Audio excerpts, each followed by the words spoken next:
الحمد لله نحمده ونستعينه ونستغفره ونعوذ بالله من شرور أنفسنا وسيئات أعمالنا من يهده الله فلا مضل له ومن يضلل فلا هادي له وأشهد أن لا إله إلا الله وحده لا شريك له وأشهد أن محمدا عبده ورسوله يا أيها الذين آمنوا اتقوا الله حق تقاته ولا تموتن إلا وأنتم مسلمون يا أيها الناس اتقوا ربكم الذي خلقكم من نفس واحدة وخلق منها زوجها وبث منهما رجالا كثيرا ونساء واتقوا الله الذي تساءلون به والأرحام إن الله كان عليكم رقيبا يا أيها الذين آمنوا اتقوا الله وقولوا قولا سديدا يصلح لكم أعمالكم ويغفر لكم ذنوبكم ومن يطع الله ورسوله فقد فاز فوزا عظيما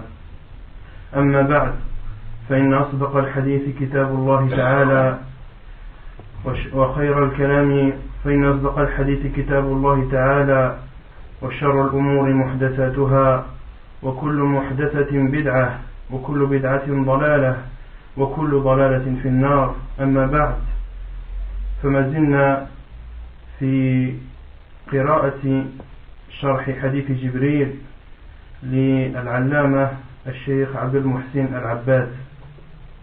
قال قوله صلى الله عليه وسلم بينما نحن جلوس عند رسول الله صلى الله عليه وسلم ذات يوم إذ طلع علينا رجل شديد بياض الثياب شديد سواد الشعر لا يرى عليه أثر السفر ولا يعرفه منا أحد حتى جلس إلى النبي صلى الله عليه وسلم فأسند ركبتيه إلى ركبتيه ووضع كفيه على فخذيه ثم سأله عن الإسلام والإيمان والإحسان والساعة وأماراتها وقال بعد ذلك فإنه جبريل أتاكم يعلمكم دينكم. Donc nous continuons Inch'Allah Ta'ala dans l'explication du hadith de Jibril alayhi salam, l'explication faite par Cheikh Abd al-Muhsin al-Abbad. Il dit,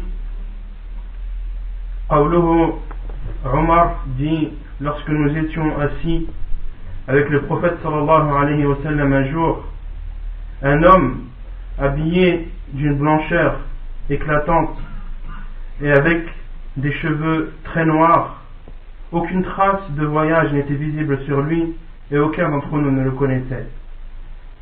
Il vint jusqu'au prophète sallallahu alayhi wa sallam et s'asseya devant lui, collant ses genoux aux genoux du prophète sallallahu alayhi wa sallam et en posant ses mains sur ses cuisses. Puis il questionna le prophète sallallahu alayhi wa sallam sur l'islam ainsi que sur la croyance et sur la bienfaisance, de même qu'il le questionna sur l'heure et ses signes. Et le prophète sallallahu alayhi wa sallam dit à la fin que c'était Jibril qui est venu vous enseigner votre religion. فيه فوائد. الفائدة الأولى جاء في صحيح البخاري ومسلم عن أبي هريرة رضي الله عنه قال كان النبي صلى الله عليه وسلم بارزا يوما للناس بارزا أي ظاهرا غير متحجب عنه ولا متلبس بغيره أي كان النبي صلى الله عليه وسلم يرى بوضوح. وفي سنن أبي داود بإسناد صحيح عن أبي ذر وأبي هريرة قال كان رسول الله صلى الله عليه وسلم يجلس بين ظهراني أصحابه فيجيء الغريب فلا يدري أيهم هو حتى يسأل فطلبنا إلى رسول الله صلى الله عليه وسلم أن نجعل له مجلسا يعرفه الغريب إذا أتاه قال فبنينا له دكانا أي بنينا له مكانا مرتفع يجلس فيه فبنينا له دكانا من طين فجلس عليه وكنا نجلس بجانبتيه. وفي هذا دليل على أنه ينبغي للمعلم أن يكون على مكان مرتفع لكي يعرف وليراه الحاضرون جميعا لا سيما إذا كان الجمع كثيرا فيتمكن الجميع من الاستفادة منه. Donc nous allons citer les choses qu'il faut retenir de cette partie du hadith que nous avons lu. Il a été rapporté par Al-Bukhari Muslim selon Abu Huraira que le prophète sallallahu alayhi wa sallam était un jour parmi nous et tout le monde le voyait.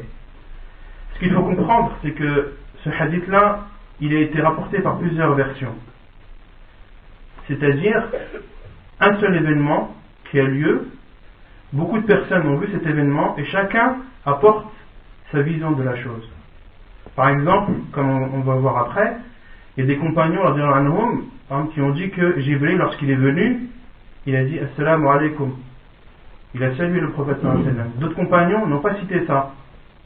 D'autres compagnons aussi vont dire que le prophète sallallahu alayhi wa sallam était assis sur un endroit élevé afin que tout le monde le voie. D'autres compagnons ne vont pas citer ça. Le bienfait du fait qu'il y ait beaucoup de versions, c'est que chaque version complémente l'autre. Chaque version apporte une information qu'une autre version n'a pas apportée. Et donc, c'est ce que le cheikh rapporte là. Il rapporte une version de Abu Huraira qui dit que le prophète sallallahu alayhi wa sallam était un jour, en citant cet événement où Jibril alayhi salam est venu le questionner, qu'il était assis et que tout le monde le voyait. Une autre version rapportée par Abu Daoud selon Abu Dhar al-Ghifari et Abu Huraira on dit que le prophète sallallahu alayhi wa sallam s'asseyait parmi ses compagnons. Et lorsqu'une personne étrangère venait, elle ne savait pas qui était le prophète sallallahu alayhi wa sallam afin de le questionner. Car le prophète sallallahu alayhi wa sallam était en plein milieu de ses compagnons. Celui qui ne le connaissait pas ne pouvait pas venir à lui et lui demander des choses sur la religion. Les compagnons ont donc demandé au prophète sallallahu alayhi wa sallam de lui construire un endroit élevé afin qu'il s'assied et que les personnes étrangères qui viennent puissent le reconnaître. En le voyant assis, ils savent que c'est le prophète sallallahu alayhi wa sallam et ils viennent le questionner sur les choses de la religion. Puis ils dirent فَبَنَيْنَا لَهُ دُكَّانًا مِنْ طِينٍ فَجَلَسَ عَلَيْهِ وَكُنَّا نَجْلِسُ بِجَانِبَتَيْهِ. Nous avons alors construit un endroit élevé, une sorte de chaise en terre battue, et le prophète sallallahu alayhi wa sallam s'asseyait dessus et nous nous asseyions à ses côtés. Puis le cheikh explique qu'il y a dans cela la preuve que celui qui donne un cours ou qui enseigne aux gens doit être assis sur un endroit élevé afin que les personnes présentes puissent le voir, comprendre ce qu'il dit et profiter de ses paroles. والفائدة الثانية التي يستفاد من الفقرة التي قرأناه من الحديث أن الملائكة تأتي إلى البشر على شكل البشر، ومثل ذلك ما جاء في القرآن من مجيء جبريل إلى مريم في صورة بشر، ومجيء الملائكة إلى إبراهيم ولوط عليهما السلام في صورة بشر، وهم يتحولون بقدرة الله عز وجل عن الهيئة التي خلقوا عليها إلى هيئة البشر. وقد قال الله عز وجل في خلق الملائكة الحمد لله فاطر السماوات والأرض، أي خالق السماوات والأرض، جاعل الملائكة رسلا أولي أجنحة مثنى وثلاث ورباع يزيد في الخلق ما يشاء. وجاء في صحيح البخاري ومسلم أن النبي صلى الله عليه وسلم رأى جبريل وله 600 جناح. ومثل الملائكة في المجيء على هيئة البشر الجن، كما ثبت في صحيح البخاري عن أبي هريرة رضي الله عنه في قصة الذي يأتي إليه ويحثو من الطعام، أي ويسرق من الطعام، وكما تأتي الجن على هيئة البشر فإنها كذلك تأتي على هيئة الحيات كما جاء في صحيح مسلم. La deuxième chose qu'il faut retenir de cette partie du hadith, c'est que les anges se transforment en apparence humaine. Et ceci est cité dans le Coran, entre autres, lorsque Jibril alayhi salam a pris la forme humaine et est venu insuffler l'âme dans Maryam alayhi salam. Jibril est venu sous forme humaine. Également, les deux anges qui sont venus voir les prophètes Ibrahim et Lot en se faisant passer pour des invités, c'étaient deux anges qui avaient également la forme d'un être humain. Et ils changent de forme par la permission d'Allah subhanahu wa ta'ala. Ils passent de leur forme initiale et se transforment et prennent l'apparence d'une forme humaine. Allah subhanahu wa ta'ala a dit, en parlant des anges, louange à Allah, le créateur des cieux et de la terre, qui a fait des anges des envoyés, certains ont 2, d'autres 3, d'autres 4 ailes. Et Allah ajoute à la création ce qu'il veut. Al-Bukhari Muslim rapporte que le prophète sallallahu alayhi wa sallam a vu Jibril dans sa vraie forme dans laquelle il a été créé et il avait 600 ailes. De même, les anges se transforment en êtres humains ou prennent l'apparence d'êtres humains. Il en est de même pour les djinns, comme cela a été rapporté par Al-Bukhari selon Abu Huraira radiyallahu anhu, dans l'histoire où l'homme venait et volait de la nourriture. Donc l'histoire, je vous la dis brièvement. Abu Huraira radiyallahu anhu, le prophète sallallahu alayhi wa sallam l'avait confié la garde de Zakat al-Fitr. Le prophète sallallahu alayhi wa sallam lui avait confié la garde. Donc les compagnons apportaient de la nourriture pour les pauvres, ils la stockaient et Abu Huraira radiyallahu anhu s'occupait de sa garde. Une fois un homme est venu un soir et il a volé de la nourriture.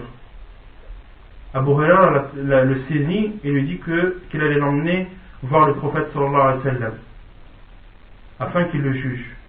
Et l'homme lui dit qu'il était pauvre et qu'il avait une famille à nourrir et il demanda à Abu Huraira de le laisser. Abu Huraira le laissa. Il fit de même le deuxième jour. L'homme revena et revela encore de la nourriture. Abu Huraira l'attrapa et lui dit qu'il allait l'emmener chez le prophète sallallahu alayhi wa sallam. Il lui a encore dit que c'était une personne pauvre et qu'il avait une famille à nourrir, il a des enfants. Abu Huraira radiyallahu anhu a eu pitié de lui, il l'a laissé. Et la troisième fois, l'homme est encore revenu, le troisième soir, a encore volé de la nourriture. Et Abu Huraira radiyallahu anhu a dit, cette fois-ci je t'emmène chez le prophète sallallahu alayhi wa sallam. Et l'homme lui a dit, laisse-moi, c'est la dernière fois que je viens, et si tu me laisses, je t'apprendrai une chose qui te servira ou qui te profitera dans cette vie. Et Abu Huraira accepta l'accord, et l'homme lui dit, lorsque tu entres chez toi, lis le verset du trône, et aucun diable ne t'approchera. Puis le lendemain, Abu Huraira radiyallahu anhu raconta cela au prophète sallallahu alayhi wa sallam, et le prophète sallallahu alayhi wa sallam lui dit, il a dit raison le menteur. Il a dit raison, ou il a dit vrai, celui qui a pour habitude de mentir. Et ensuite le prophète sallallahu alayhi wa sallam lui a dit que c'était le diable. Donc c'était le diable qui avait pris l'apparence humaine et qui était venu voler la nourriture. Malgré que ce soit le diable, comme le prophète sallallahu alayhi wa sallam l'a dit, il t'a dit une vérité, celui qui a l'habitude de mentir. Et comme on le sait tous, le diable fait partie des djinns. Le diable est un djinn. La preuve, c'est le verset où Allah subhanahu wa ta'ala dit وَإِذْ قَالَ رَبُّكَ لِلْمَلَائِكَةِ اسْجُدُوا لِآدَمَ فَسَجَدُوا إِلَّا إِبْلِيسَ كَانَ مِنَ الْجِنِّ فَفَسَقَ عَنْ أَمْرِ رَبِّهِ. Allah subhanahu wa ta'ala dit selon le sens des versets, nous avons dit aux anges de se prosterner devant Adam alayhi salam. Ils se sont prosternés tous, sauf le diable, sauf le shaitan, qui faisait partie des djinns. Donc, le diable fait partie des djinns. والملائكة والجن وهم على هيئتهم يرون البشر من حيث لا يرونهم وقد قال الله عز وجل عن الجن إنه يراكم هو وقبيله من حيث لا ترونهم. Et les anges et les djinns, alors qu'ils ont leur forme initiale, voient les êtres humains, alors que les êtres humains ne les voient pas. Allah subhanahu wa ta'ala dit en parlant des djinns qu'ils nous voient, mais que nous ne les voyons pas. والفائدة الثالثة التي تستفاد من الحديث ليس في مجيء جبريل على هيئة البشر دليل لما حدث في هذا الزمان من التمثيل الذي هو نوع من الكذب لأن جبريل تحول بقدرة الله وإذنه عز وجل عن هيئته التي خلق عليها وله 600 جناح إلى هيئة بشر. La troisième chose que l'on peut déduire de ce hadith, c'est que il y a dans le fait que Jibril alayhi salam soit venu sous forme humaine, cela ne justifie pas les représentations que l'on peut trouver à notre époque, ceux qui représentent les anges sous forme humaine, en dessinant des enfants avec des ailes, des hommes, etc. Tout ça, ce n'est que mensonge. Car Jibril alayhi salam est passé de son état initial, de sa vraie forme, où il a 600 ailes, et se transforme, ou a l'apparence d'un être humain, tout cela avec l'autorisation d'Allah subhanahu wa ta'ala. Donc le fait de représenter les anges sous forme humaine, de faire croire aux gens que les anges sont comme cela, c'est faux. Car la vraie forme des anges, personne ne l'a vu à part le prophète sallallahu alayhi wa sallam, qui a vu Jibril dans sa vraie forme ayant 600 ailes. والفائدة الرابعة في مجيء جبريل إلى رسول الله صلى الله عليه وسلم وجلوسه بين يديه بيان شيء من آداب طلبة العلم عند المعلم، وأن السائل لا يقتصر سؤاله على أمور يجهل حكمها، بل ينبغي له أن يسأل غيره وهو عالم بالحكم ليسمع الحاضرون الجواب. ولهذا نسب إليه الرسول صلى الله عليه وسلم في آخر الحديث التعليم، حيث قال: فإنه جبريل أتاكم يعلمكم دينكم. فجبريل ما علم، بل هو سأل فقط، لكن هذا السؤال ترتب من ورائه التعليم، فنسب النبي صلى الله عليه وسلم التعليم لجبريل عليه السلام.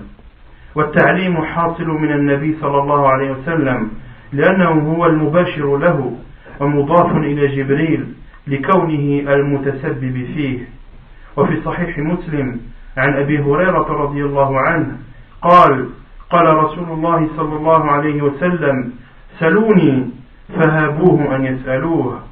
فقال النبي صلى الله عليه وسلم لأصحابه: اسألوني، لكن الصحابة رضي الله عنهم خافوا أن يسألوا رسول الله صلى الله عليه وسلم لهيبته ولمكانته عندهم، فجاء رجل وهو جبريل فسأله. وفي آخر الحديث قال صلى الله عليه وسلم: هذا جبريل أراد أن تعلموا إذا لم تسألوا. La quatrième chose que l'on déduit de ce hadith, c'est qu'il y a dans la venue de Jibril alayhi salam vers le prophète sallallahu alayhi wa sallam et le fait de s'asseoir devant lui, il y a un certain comportement, on déduit de cela un certain comportement que peut avoir une personne qui étudie envers son professeur. Et ce que l'on peut déduire, c'est que celui qui pose une question n'est pas obligé à chaque fois de poser des questions sur les choses qu'il ne connaît pas. Mais il est préférable de poser une question, même si on connaît la réponse, de la poser à une personne compétente, afin que cette personne réponde et que les gens présents apprennent et profitent de cette réponse-là. Donc si une personne, par exemple d'entre nous, connaît une réponse, connaît quelque chose, la réponse à une question importante, il peut la poser, alors qu'il sait qu'il connaît la réponse, il la pose au cheikh ou à la personne qui donne le cours, afin qu'il réponde et que les gens qui eux ne connaissent pas la réponse profitent de la réponse du cheikh. Et c'est pour cela que le prophète sallallahu alayhi wa sallam a dit: c'est Jibril qui est venu vous enseigner votre religion. Mais à la base, Jibril alayhi salam, qu'est-ce qu'il a fait? Il a seulement posé des questions au prophète sallallahu alayhi wa sallam. Il lui a dit: qu'est-ce que l'islam? Qu'est-ce que la foi? Qu'est-ce que la bienfaisance? À quand l'heure aura lieu? Jibril n'a fait que poser des questions. Mais le prophète sallallahu alayhi wa sallam a quand même dit à la fin: c'est Jibril qui est venu vous enseigner votre religion. Donc il a posé une question à laquelle il connaissait la réponse, mais en conséquence, il y a eu que les gens, les compagnons du prophète sallallahu alayhi wa sallam, et nous après eux, on a profité des réponses du prophète sallallahu alayhi wa sallam. والفائدة الخامسة لم يرد في الصحيحين سلام جبريل عند مجيئه إلى النبي صلى الله عليه وسلم، وفي حديث أبي هريرة وأبي ذر عند أبي داود الذي أشرت إليه قريبا، فأقبل رجل فذكر هيئته حتى سلم من طرف السماط، أي حتى انتهى ووصل إلى طرف الجماعة أي الصحابة رضي الله عنهم، فقال السلام عليك يا محمد، قال فرد عليه النبي صلى الله عليه وسلم السلام. Comme je vous ai expliqué tout à l'heure, il y a beaucoup de versions de ce hadith et chaque version apporte une information en plus.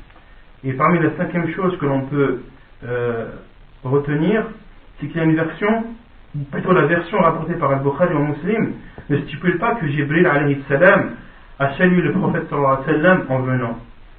Mais cela a été rapporté dans une autre version rapportée par Abu Daoud qui dit, selon Abu Huraira et Abu Dhar, qui ont dit l'homme est venu et a traversé le rang des compagnons radiyallahu anhum, puis a dit salut à toi ô Muhammad, puis le prophète sallallahu alayhi wa sallam lui rendit le salam.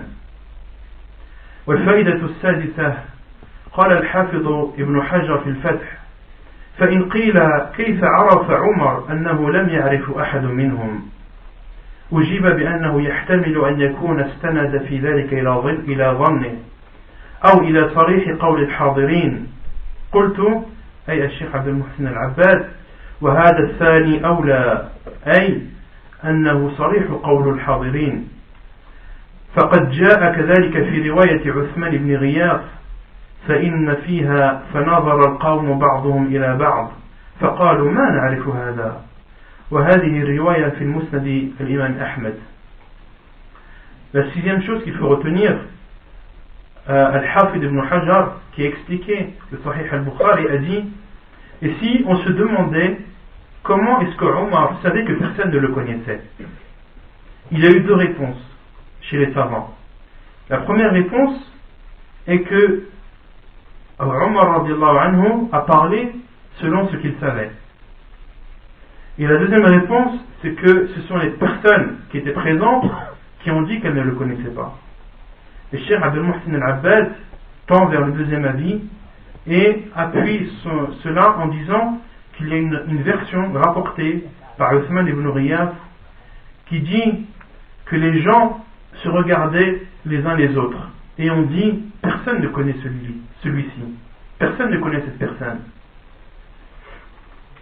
والفائدة السابعة ذكر النووي في شرح مسلم أن الضمير في فخذيه يرجع إلى جبريل، وقال غيره إنه يرجع إلى النبي صلى الله عليه وسلم.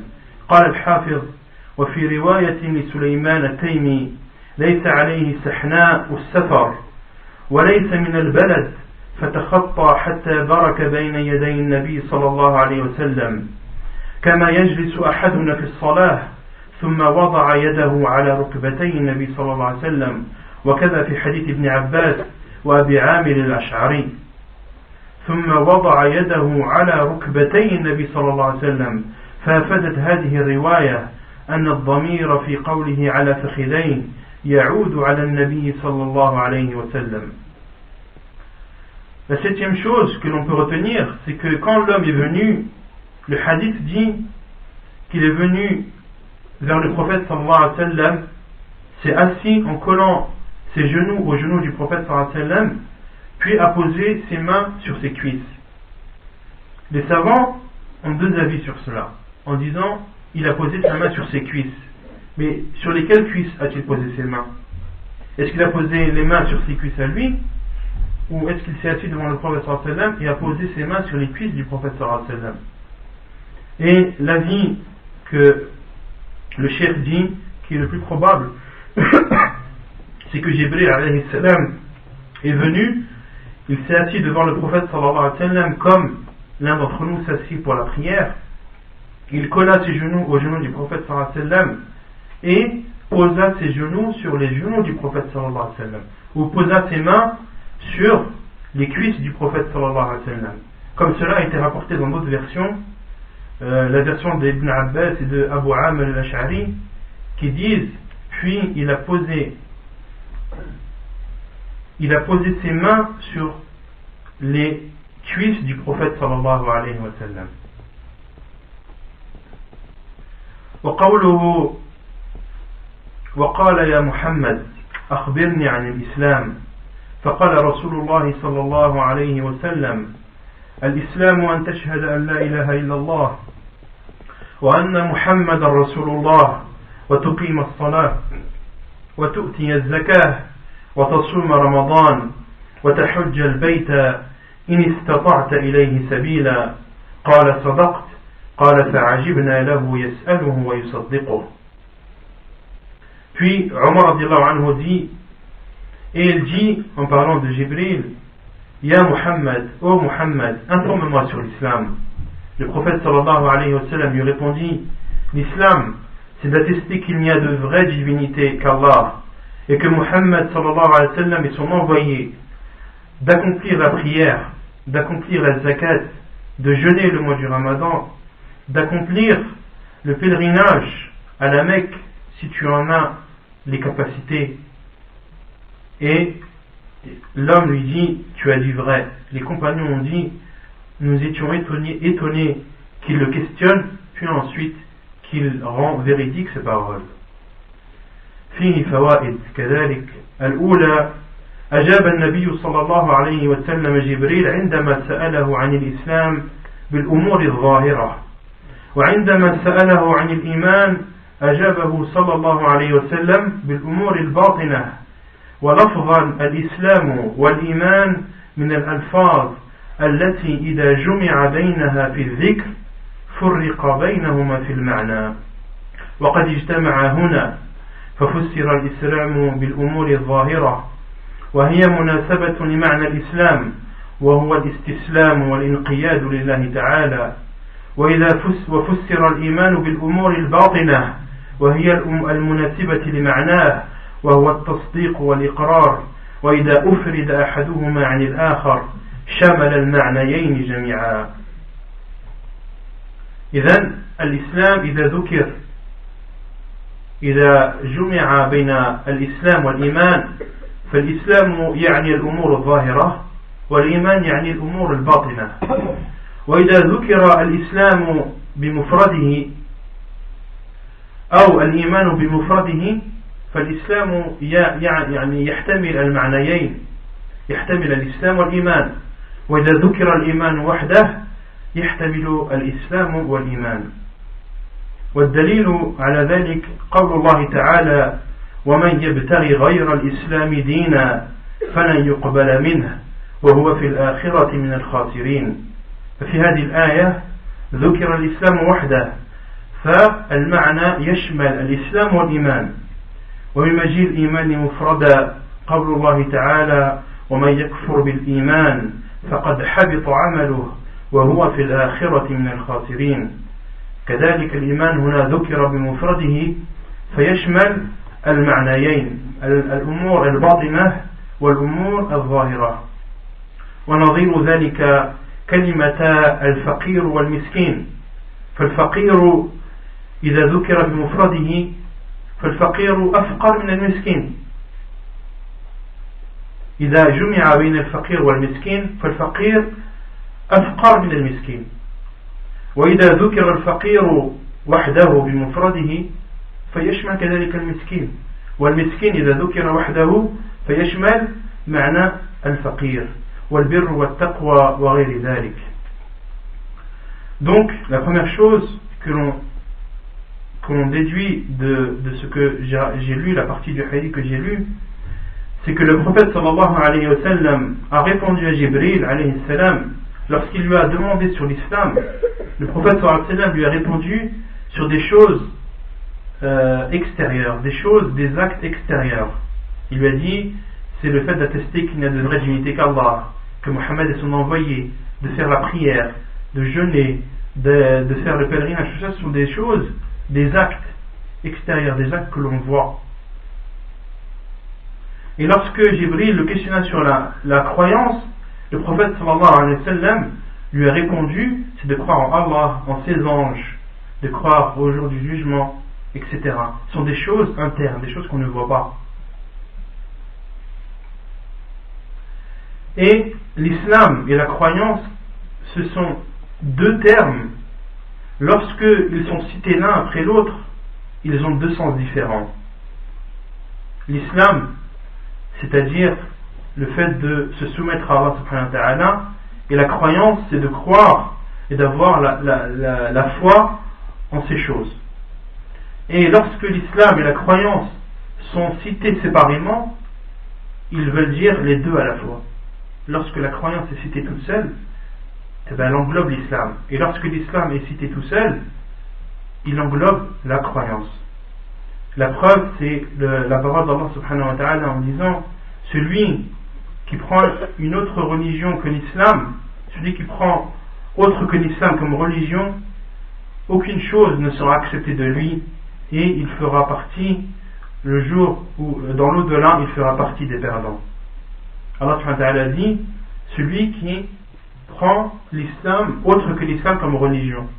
Le terme islam là, il englobe la religion, l'islam, avec ses 5 piliers, mais il englobe également la foi, la croyance. Un autre verset où Allah subhanahu wa ta'ala dit: et celui qui mécroit en la croyance ou en la foi, tous ses actes sont annulés, et il fera partie dans l'au-delà des perdants. Donc ce sont deux versets qui se ressemblent, qui veulent dire la même chose. Sauf que dans le premier, Allah subhanahu wa ta'ala a cité le terme islam, et dans le second, il a cité le terme iman. Ce qui veut dire que, ce qui prouve que ces deux termes, lorsqu'ils sont cités séparément, ils veulent dire la même chose. والفائدة الثانية: أول الأمور التي فسر بها الإسلام شهادة أن لا إله إلا الله وشهادة أن محمدا رسول الله صلى الله عليه وسلم، وهاتان الشهادتان متلازمتان، وهما لازمتان لكل إنس وجن من حين بعثته صلى الله عليه وسلم إلى قيام الساعة. فمن لم يؤمن بالله فمن لم يؤمن به صلى الله عليه وسلم كان من أصحاب النار، لقوله صلى الله عليه وسلم كما جاء في صحيح مسلم قال صلى الله عليه وسلم: والذي نفس محمد بيده لا يسمع بي أحد من هذه الأمة يهودي ولا نصراني ثم يموت ولا يؤمن بالذي أرسلت به إلا كان من أصحاب النار. La deuxième chose que l'on déduit, c'est que la première définition ou l'explication que le prophète sallallahu alayhi wa sallam a donnée à l'islam, c'est l'attestation qu'il n'y a de vraie divinité qu'Allah subhanahu wa ta'ala, et l'attestation de même qu'il n'y a que Muhammad sallallahu alayhi wa sallam et son envoyé. Et ces deux attestations sont complémentaires et sont obligatoires et rendues obligatoires à toute personne, que ce soit un être humain ou un djinn, depuis l'envoi du prophète sallallahu alayhi wa sallam jusqu'à la fin des temps. Et celui qui ne croit pas au prophète sallallahu alayhi wa sallam fait partie des gens de l'enfer. La preuve, c'est le hadith rapporté par Muslim, où le prophète sallallahu alayhi wa sallam dit: je jure par celui qui détient l'âme de Muhammad dans sa main, aucun de cette communauté, aucune personne de cette communauté, qu'elle soit juive ou chrétienne, entende parler de moi, puis meurt sans avoir cru en la chose à laquelle j'ai été envoyé, c'est-à-dire au Coran, sans qu'il ne fasse partie des gens de l'enfer. وهنا تعليق في هذا الحديث قال النبي صلى الله عليه وسلم: والذي نفس محمد بيده لا يسمع بي أحد من هذه الأمة. وهنا المراد بالأمة لأن الأمة العلماء فرقوا الأمة وقالوا الأمة أمة الدعوة وأمة الإجابة. فأمة الدعوة هم الذين يوجه إليهم نداء الإسلام والذين توجه إليهم الدعوة إلى الله سبحانه وتعالى، فهؤلاء داخلون في أمة الدعوة وقد تشتمل اليهود والنصارى وغيرهم. وأمة الإجابة هم الذين استجابوا للإسلام واستجابوا لأوامر الله وأوامر رسوله صلى الله عليه وسلم. فالمعنى معنى الأمة في هذا الحديث أمة الدعوة. Juste une remarque, c'est que le prophète sallallahu alayhi wa sallam a dit: aucun d'entre vous, aucune personne de cette communauté, qu'il soit juif ou chrétien. Et la chose que je veux expliquer ou éclaircir, le prophète sallallahu alayhi wa sallam a cité de cette communauté, de la sienne. Et ensuite il a dit les juifs et les chrétiens. Est-ce que les juifs et les chrétiens font partie de notre communauté? Les savants ont divisé la communauté en deux. Une communauté d'appel et une communauté qui a répondu à l'appel. La communauté d'appel, ce sont les gens qui sont venus après le prophète sallallahu alayhi wa sallam jusqu'à la fin des temps, auxquels on doit appeler à l'islam. Et les gens auxquels on doit appeler à l'islam, ils peuvent être musulmans comme ils peuvent être non musulmans. Ils rentrent dans le terme communauté, mais c'est une communauté d'appel, c'est une communauté que l'on doit appeler à l'islam. Et il y a l'autre communauté qui a répondu à l'appel, Ummat al-Ijabah. Celles-ci, ce sont les musulmans, ceux qui ont répondu à l'appel de l'islam, à l'appel du prophète sallallahu alayhi wa sallam, et qui appliquent les lois d'Allah et les lois du prophète sallallahu alayhi wa sallam. Donc la communauté qui a été citée dans ce hadith, c'est la communauté d'appel, qui englobe les non-musulmans également. وشهادة أن لا إله إلا الله معناها لا معبود حق إلا الله. وكلمة الإخلاص تشتمل على ركنين: نفي عام في أولها وإثبات خاص في آخرها. ففي أولها نفي العبادة عن كل ما سوى الله. لا إله تنفي جميع العبادة سوى الله عز وجل. لا إله. وفي آخرها إثبات العبادة لله وحده لا شريك له إلا الله. فهذا إثبات خاص تثبت العبادة لله سبحانه وتعالى وحده. وخبر لا النافية للجنس تقديره حق، أي لا معبود بحق، ولا يصلح أن يقدر موجود. لا يصلح أن تقول لا إله موجود إلا الله، لأن الآلهة الباطلة موجودة وكثيرة، وإنما المنفي الألوهية الحقة، فإنها منتفية عن كل من سوى الله وثابتة لله وحده. L'attestation qu'il n'y a de vraie divinité qu'Allah, c'est que nul ne mérite d'être adoré sauf Allah subhanahu wa ta'ala. Et l'attestation, elle comporte deux parties. La première qui est une négation et la deuxième qui est une affirmation. La première partie, c'est il n'y a de vraie divinité. Celle-ci, cette négation, elle nie toute divinité à part Allah subhanahu wa ta'ala. Il n'y a de vraie divinité, c'est-à-dire il n'y a pas de vraie divinité. Aucune divinité n'existe ou n'est vraie sauf Allah subhanahu wa ta'ala. La deuxième partie, sauf Allah subhanahu wa ta'ala, elle affirme qu'Allah subhanahu wa ta'ala est le seul qui mérite d'être adoré subhanahu wa ta'ala. Et il y a une mauvaise explication que beaucoup de gens utilisent.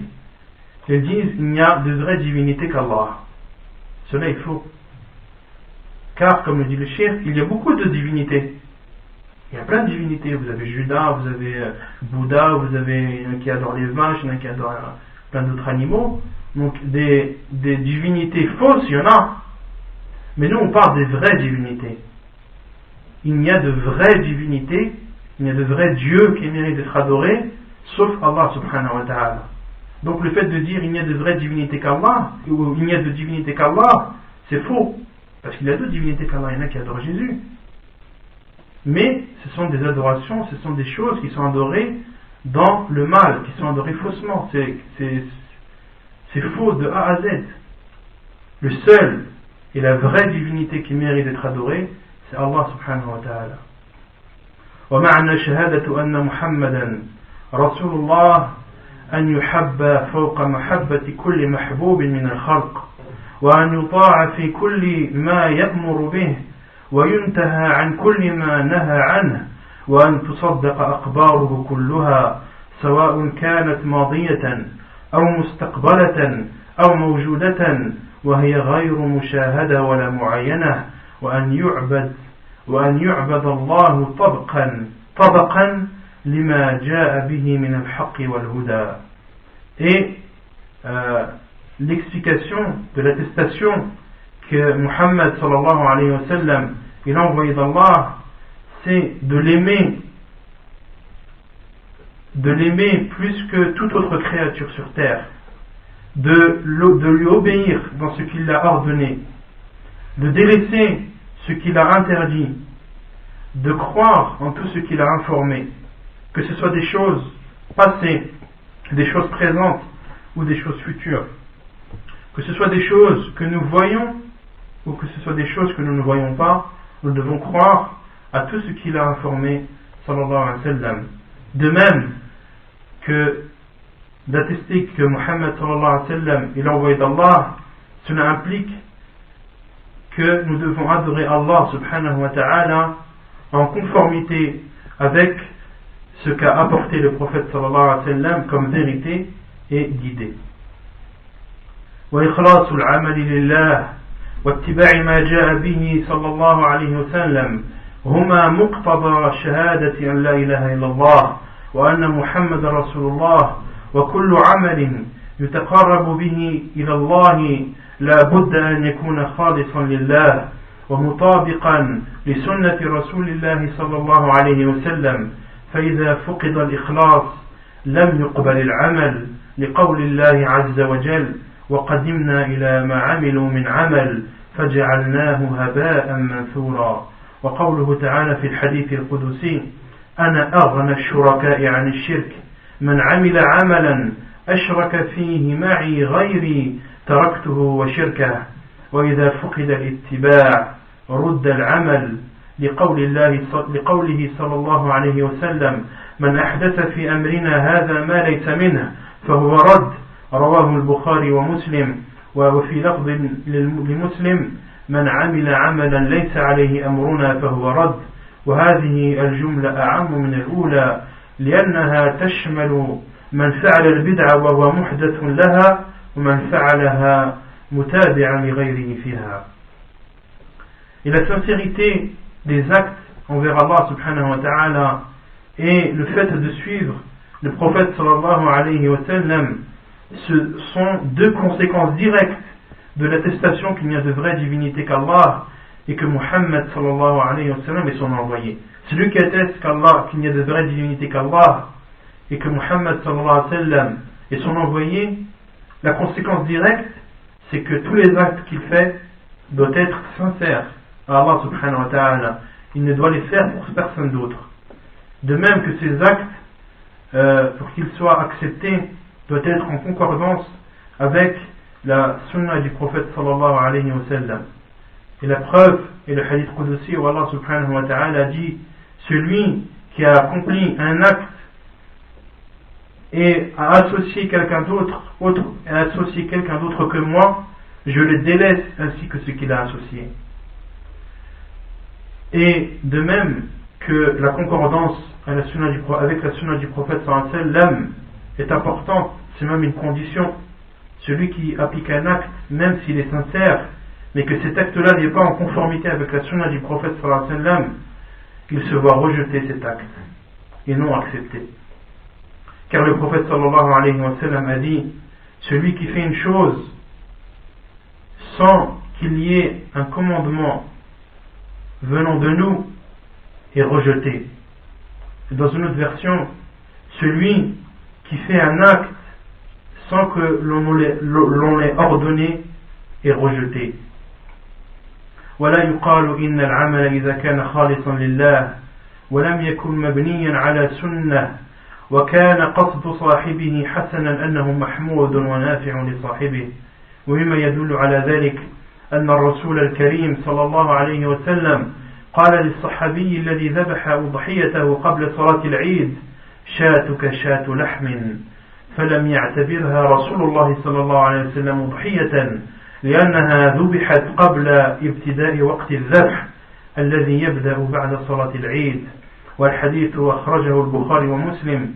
وقد قال الحافظ في شرحه في الفتح: قال الشيخ أبو محمد ابن أبي جمرة: وفيه أن العمل وإن وافق نية حسنة لم يصح إلا إذا وقع على وفق الشرع.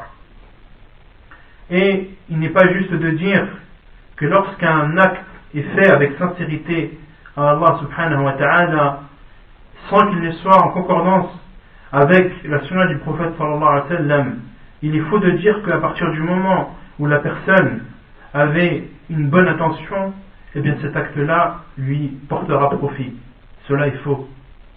Lorsque la personne fait un acte qui est sincère envers Allah subhanahu wa ta'ala, mais qui n'est pas en conformité avec la sunna du prophète sallallahu alayhi wa sallam, cet acte est rejeté avec certitude.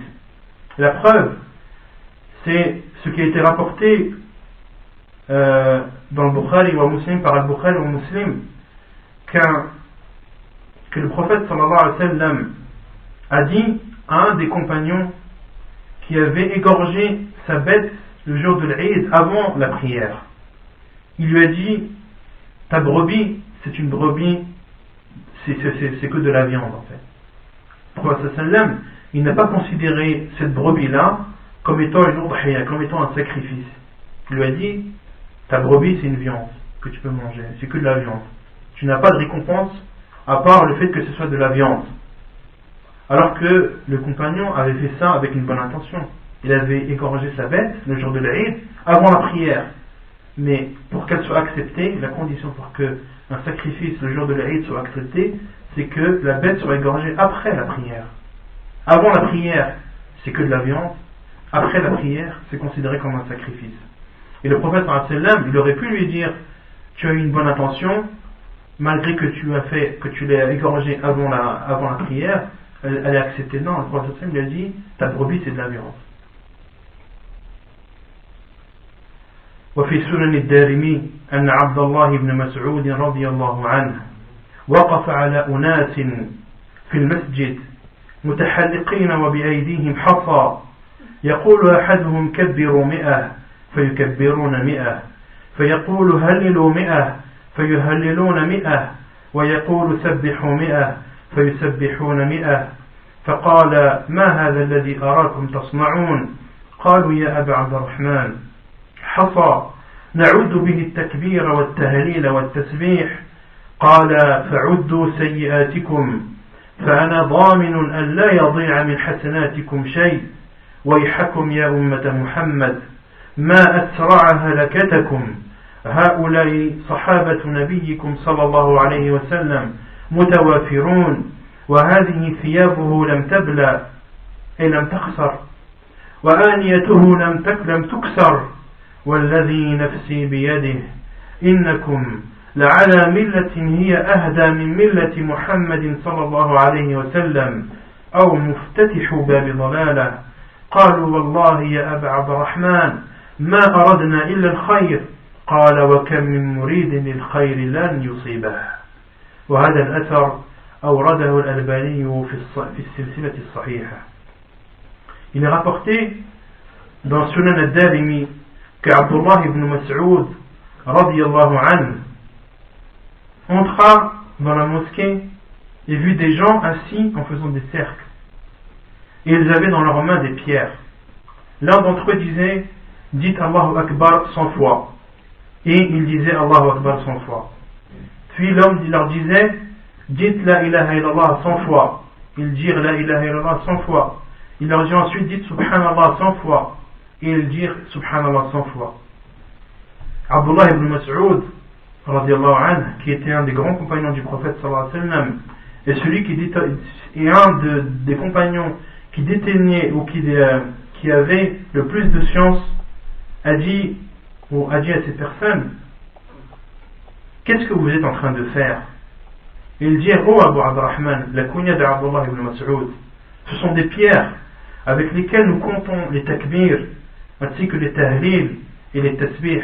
Takbir, c'est le fait de dire Allahu Akbar, at-tahlil, le fait de dire Allah ilaha illallah, et at-tasbih, le fait de dire Subhanallah. Puis il leur répondit, comptez plutôt vos mauvaises actions. Malheur à vous, communauté de Muhammad, comme vous allez à grande vitesse vers votre perte, vous avez parmi vous encore les compagnons du prophète sallallahu alayhi wa sallam, et ceux-ci, il leur montra de loin, ceux-ci sont ces vêtements qui ne sont pas encore usés, les vêtements du prophète sallallahu alayhi wa sallam, de même qu'il y a encore sa vaisselle qui n'est pas encore cassée.